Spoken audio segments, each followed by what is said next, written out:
I'm State Senator Eric Koch. I'm seeking re-election to Senate District 44, which includes all or parts of Monroe, Lawrence, Brown, Jackson, and Bartholomew counties.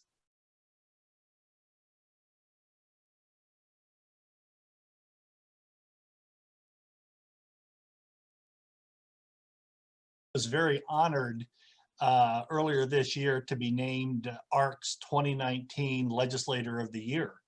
That was specifically for my work in writing and passing the supported decision-making law, but also a relationship that goes back many years.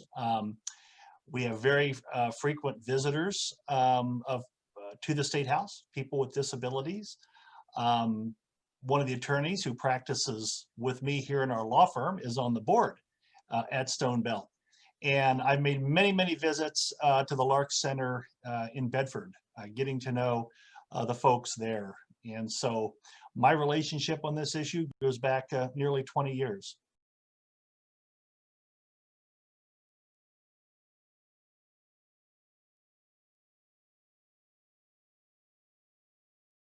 Well, I have spent time meeting personally with DSPs to learn more about what they do on any given day. So I've done my homework, and I'm convinced that they need to be paid what they're worth, and they need to be paid competitively, because many of them told me they love the job, but they also have to put food on their own tables. And so we run the risk, and I think it is happening. We are losing DSPs to other sectors of the economy. So to make that happen, legislators just have to make that a budget priority as we look at the many, many items on the budget, and budget making is priority settings. We've got to make that a priority. Now, unfortunately, as we know, COVID has wreaked havoc on our state budget. And fortunately, Indiana had reserves to help us weather that storm. And knock on wood, it looks like our economy is rebounding. So I'm optimistic, I'm hopeful that something could be done along those lines next year.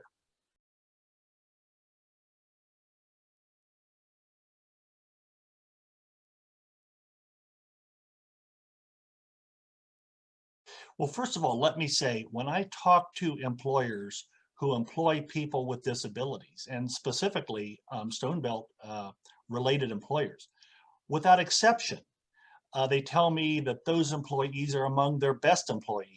They're hardworking, they're reliable, they're dedicated, they show up on time, and that's a great story to tell. So first, we have to tell that story to the employer community. Second, we might want to look at our career pathways and develop some career pathways for people with disabilities to better place them in the economy in different sectors. On the order of selection issue, I dug into that because that really concerned me.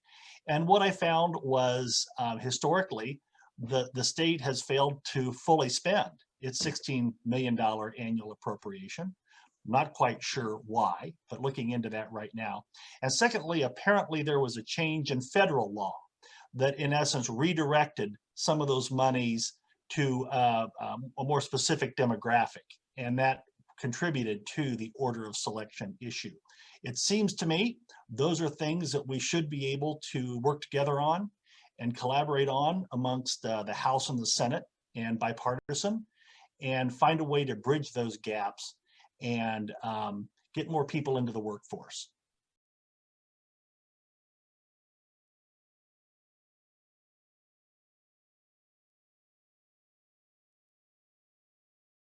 High priority for me. With respect to the impact of COVID, we've seen an 11% growth in Medicaid as a result of COVID. And that's pretty staggering.